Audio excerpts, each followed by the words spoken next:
once again. Welcome to the Quintessential Rebel podcast. This is your host, Kareem. Well, have you been enjoying the episodes that we've had so far? Have you subscribed? Have you liked or shared any of the content? Please do me a favor and do so that you and somebody else can learn a lesson or two. Well, today is no different. We have a continuation of our health and wellness. 2025 and beyond is all about self-care, all about health and wellness, and we need help along the way to get this done. So, without further ado, I brought back, by popular demand, an expert in the field of health and wellness. You all have seen his face before, but if you're new to this channel, well, this might be your first time seeing his face. He is none other than my husband of 30 years, Dr. Mukaila Kareem. He is a world-renowned physical therapist. And he also writes articles on health and wellness across the globe. So welcome again, Dr. Mukaila, aka my husband. Thank you so very much for having me back. Good yes, you are welcome. And let me just say this. After the first episode that we had, I got so many, I received so many DMs, so many text messages, so many phone calls about having you back on the show to talk about what? Health and wellness. So this is a very important topic to everyone. But what we're going to do today is we're going to zoom in and focus on one topic. And today's topic is diabetes.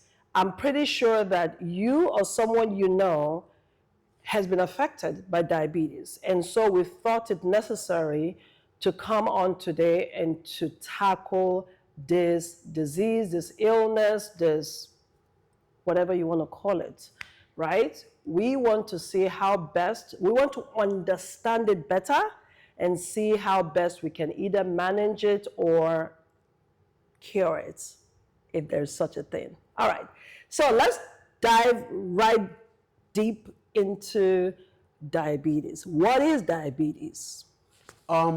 Essentially diabetes, especially type 2, which is about 95% of what we call diabetes. There is diabetes that affects, children. They call it type 1, which is lack of what they call pancreas. Yeah. Pancreas is the organ that make insulin, that help to drive glucose into the body. Yeah. But we are talking principally on type 2 diabetes.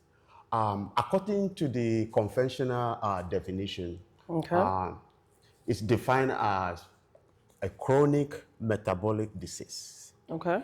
That occur when the insulin that the body produces is not effective in driving blood glucose into the body, or when the insulin by itself is incompetent, to really help to drive blood glucose into the body.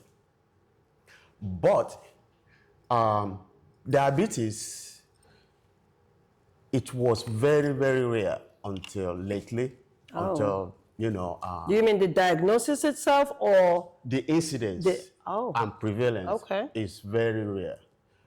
Like right now as we speak, there are about 38 million adult Americans with diabetes. Okay. And there are about 97 million Americans that are pre-diabetes. So, and it's costing the taxpayer a lot of money. Diabetes alone gobs $412 billion. A year? Every year. Wow. And out of that 1,200 billion, 306 billion is spent on doctor visit, hospitalization, and drugs. The rest is, sickness, absenteeism, and all that. And so diabetes is, and to, put a point to it, why insulin is not as important as we think. Okay. Insulin costs taxpayer about 28 billion every year, to Okay. purchase insulin. So if insulin is actually the solution, there will be no diabetes. So in this sense, Okay. If insulin is the is solution. there will be no diabetes because there's an 28. abundance of insulin Yeah, we that do is have. being prescribed every Yes, single day. yes. Okay. So diabetes is essentially a metabolic disease. Okay. It's a condition of, body struggling to control the amount of nutrient in the body. It's a nutrient overload. Okay. Now, when we say diabetes is a condition, diabetes actually, or the insulin itself, it actually targets the muscle. Okay. The insulin targets the muscle. So the description that we have in conventional definition apply mostly to when you are feeding or when you are at rest. So if I go back to that definition again, it says that when the body is unable to use the insulin or the insulin is not able to drive the glucose, that's a resting position. The other flip of that, or the complement to that, is the muscle. The muscle to this exercise, I should say, because we are made to move. We are obligatory movers. Okay. So when we move, the body does not need that insulin. So the body drives the muscle contraction by itself, not at rest this time. We're not talking insulin, not at rest. The body itself, the muscle itself drives insulin into the body without, drive glucose into the body without the need for insulin. So it's a yin yang, it's a rhythm. When you are at rest, the insulin does it. When you are moving, the effect of muscular contraction drives glucose. Oh, So okay. where we are missing the point is we are only focusing on the rest phase. We are not focusing on the physical activity phase that actually move the muscle. The muscle is the principal organ that actually drive glucose clearance, whether at rest or in activity. Okay, I have a three-part question. Yes, ma'am. The first one is, you made a statement that there's a higher prevalence of diabetes now than maybe 2-3 decades ago. Correct. So the question is, why is that? That's not question number one. Number two, for anybody who thinks they're pre-diabetes and have not gone to see the doctor, what should they be looking for? Because there's some that will always say, God forbid, I don't have diabetes, but maybe it's slowly creeping in, but they don't know if they need to go see the doctor. I mean, in our checkups, right? When we do our labs, that should be a standard. But we know a lot of people that might not necessarily have access to healthcare. And so as a result of that, don't go for regular checkups. Then the third question I was gonna ask is, it seems like from what you've said, our inactivity or lack of adequate activity also causes a predisposition to diabetes. Correct. Is that correct? Correct. So I don't know if you remember all three, but those are the three questions that came to my mind. Okay. Yeah. Let's talk about the inactivity part. Modern medicine, we just think they treat human as if we're isolated from our environment. Okay. There is lack of comparative approach in medicine. For instance, the hummingbirds, they consume nothing, almost nothing, other than nectar, which is Okay. the fruit juice from the flowers. Okay. That is pure sugar. But they don't have diabetes because they move 70 to 80% of the time. Okay. It's their muscular contraction. They flap their body about or hit 100 times a second. That is high metabolic rate. Their heartbeat is about 1,200 beats per minute. And they consume amount of sugar. So without sugar, they cannot exist. Sugar has to support their metabolism. Yeah. And again, the plant by itself, the plant where we get all our food from, whether it's fat, sugar, or protein, the fat, the plant metabolize exclusively sugar. Okay. But the plant has devised ways to control sugar. We also have our inherent ability to control sugar. We can deal with sugar when the level is at 70 to 90 milligram per deciliter. Now, if we are just like you and I now, suppose we have not had breakfast, since last night, our blood sugar is not supposed to be more than 99. Okay. Now, when you are pre-diabetes, that is higher than the threshold. Exactly. That is like 100 to 125. Now, when there is over diabetes, that's above 125. That's 126 and above all the time. Sugar is sweet, sugar is calorie, but sugar is corrosive. Okay. So if you have sugar, sugar does not need enzyme to form bond with the protein in our body. We have abundance of protein, especially there's a protein they call lysine. It exists in everything. So when you have too much of it, it's like you have an iron Okay. outside in a moist environment. Yeah. It's going to rust. It doesn't need enzyme. It's going to rust. So if you have persistent high level of glucose in the body, the glucose without needing enzyme will stick with the amino acid called lysine, and then it causes what they call glycation. And that's why the people say, oh, my hemoglobin is high. Okay. Or it can affect the blood structure and function to cause restriction and stiffness. So sugar, excessive amount of sugar is very, very dangerous. Okay. So the consumption of sugar, which there seems to be sugar in everything that we eat, has led to a higher prevalence of diabetes in the United States or globally. Not entirely. Okay.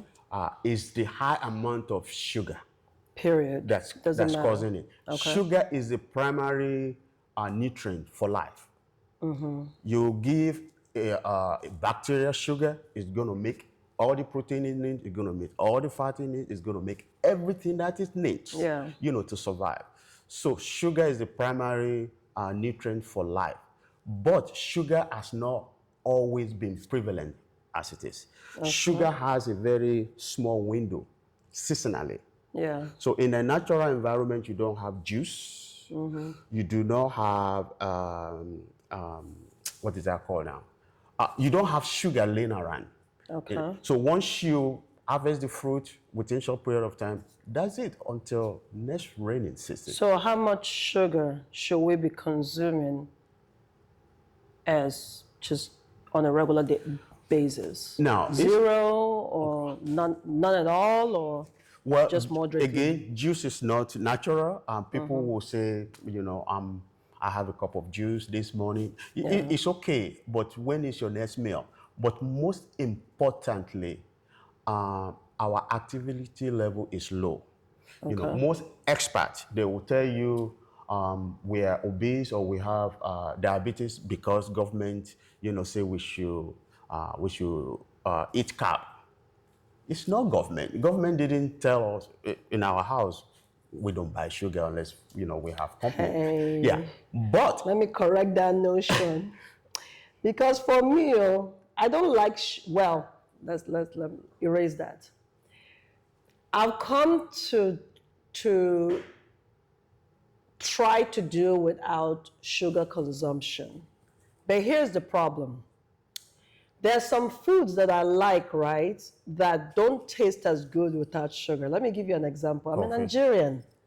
If I'm drinking, and Nigerians, you guys can agree with me.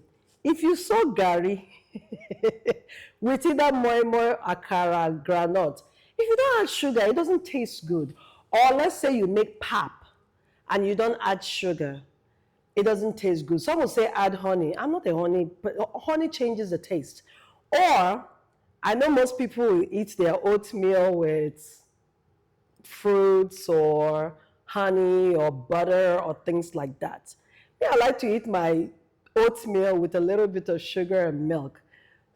I don't eat it every day. Actually, I haven't done that in a while. So my question still remains is that should we not consume sugar at all? No, Or when, just moderately? when I say we don't buy sugar at home, I'm thinking about liquid calories.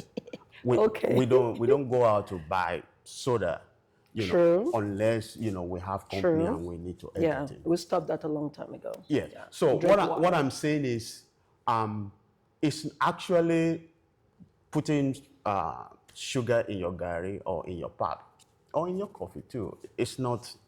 There's nothing wrong with it. Okay. But again, the amount of exercise that we do is low, and we blame government for giving sugar. We blame big food for giving us processed food. But the same government that we blame for prescribing what we need to eat always also prescribe physical activity guidelines, which everybody pretend that it doesn't exist. Yeah. We don't blame Detroit, the motor city, for giving us car. We don't blame Elon Musk for driving walkable distances. So if we move, when we move, the muscles sensitivity stays up to 2 to 3 days Okay. when we move, and that lowers the amount of glucose you need when you eat. So when you eat, then the muscle will be able to absorb that through glucose. So when you are moving, there is no insulin resistance when you are moving. Okay. So if I understand you correctly, at the end of the day, it doesn't really matter what the consumption or the intake is. It is the movement, a daily activity to counter whatever input, right? That is what matters. Are you moving enough? Are you exercising? Yes. Are you going for a walk? Yes. To counter the inputs that you already have in your body. Correct. That is what matters. Correct. And how often you eat and how much you eat is as much important too. We disagree on this topic. No, how much you eat and how often you eat. Yeah. And so we're going to talk about it. So the fact that you are exercising doesn't give you liberty to snack all day long. Okay. You remember, life is a rhythm. Yeah. In natural oscillations, there is day, there is night. Okay. There is rest, there is activity, and there is consumption, and there is fasting mode. Okay. So if you go on continuous feeding, you're telling your body to build. Energy food brings calorie. Calorie is life, but too much calorie threatens life. So let's talk about, speaking of calories, let's talk about carbohydrates. Because we cannot talk about diabetes without addressing sugar, activity, and carbohydrates. Do you truly believe, and going back to the point you made again about activity, that carbohydrates, for those who are very conscious of their sugar level, and as a result have either cut down on carbs, or do you believe that at the end of the day, it really doesn't matter how much carb consumption you have, as long as you move? How much carb is okay, in your opinion, for us to consume on a daily basis or on a weekly basis? Because that is a topic for discussion all day long. Now, again, we are going in the weeds when we say how much carbs. Naturally, food is very scarce. You eat, in fact, people can, what's the word now? You can eat as much as you confined if you know you're not going to find something very soon. So it is the repeated eating that is the problem. What do you consider repeated eating? Because Three times a day okay. with snack. That's too much. So The body, when we eat naturally, we say the baseline that the body can tolerate is 70 to 90 milligram per deciliter. Okay. That's the baseline. After that, there is what they call glycation, where the glucose begins to react to the tissue in the body. Yeah. And that's why people have eye disease. That's why impotence too can come in between that. So, so if we eat within the next 2 hours, it's supposed to bounce back to the regular level. But if we eat repeatedly and we keep it above the threshold, then we are adding, fuel into fire, and that is the key. So let me ask you a couple of scenarios that I have heard in the past.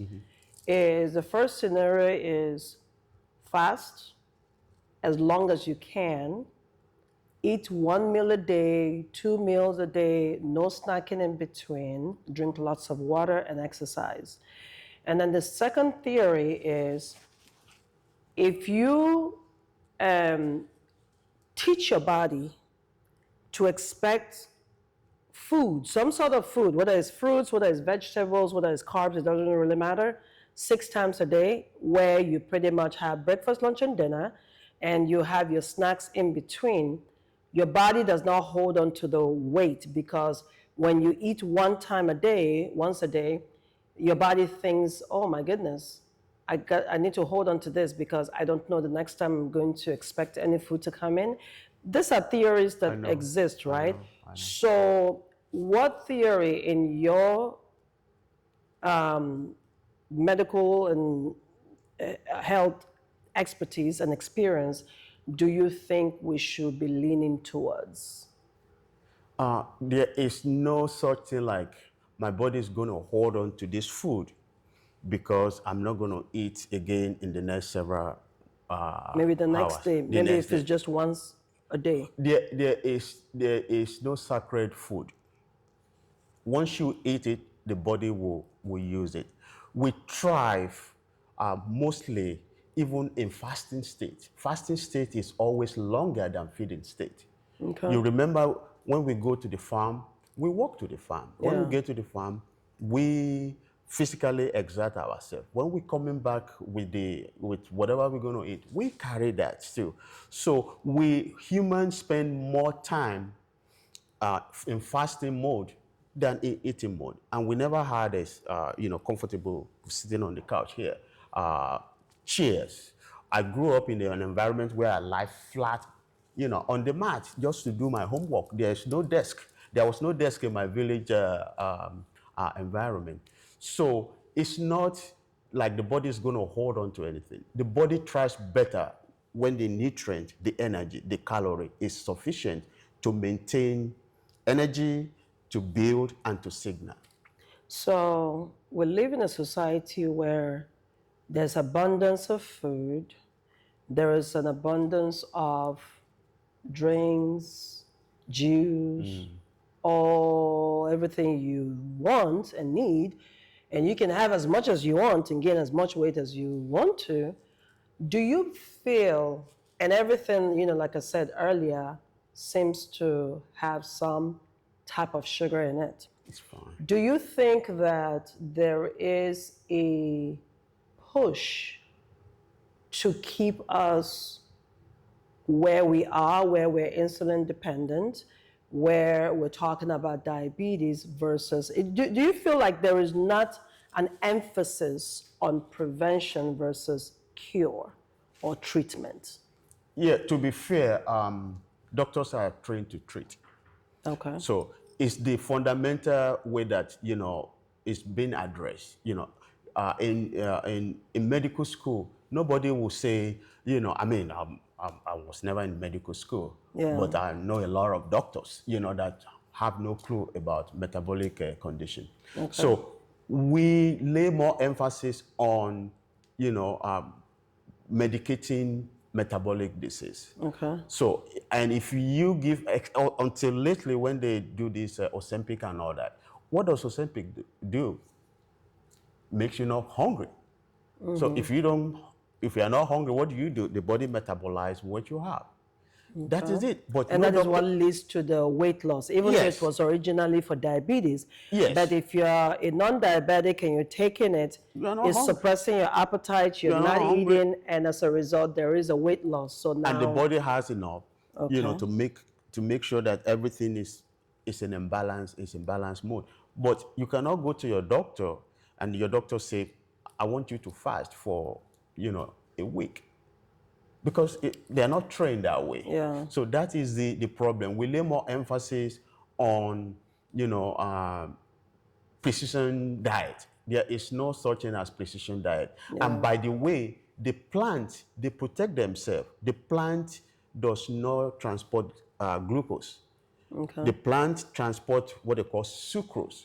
And sucrose, what sucrose is it locks the reactive end of glucose and fructose together so that it becomes inert, so that it cannot react.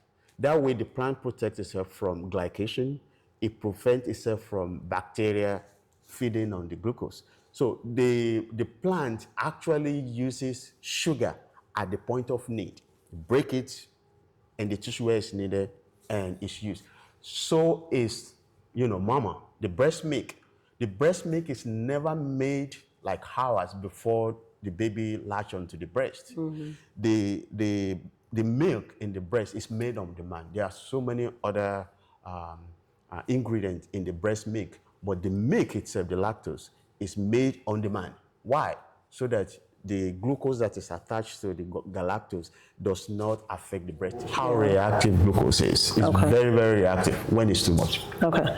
Well, we have one last question, or I have one last question for you. For anyone who is listening who is either pre-diabetic or has already been diagnosed with diabetes, what are the 3 steps or 3 things that they can start to do starting today to help them, manage the condition or to prevent? Okay. Like we established, diabetes or pre-diabetes is a nutrient overload. Number 1, try to cut back on sugar first. Okay. Because they say when you are in the hole, stop digging. Yeah. Sugar can be converted back into fat. And excessive amount of fat will cause more issue, in the body. So number 1, cut back on your glucose intake. Number 2, take your medicine as prescribed by your doctor. Number 3, people always talk about keto diet, fat, and all that.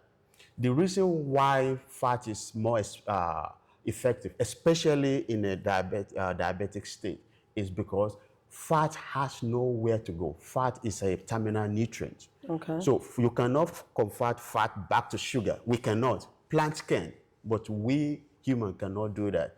So when we break down fat, we have to use oxygen. It has to be through all the process into breaking it down from fat to water to carbon dioxide.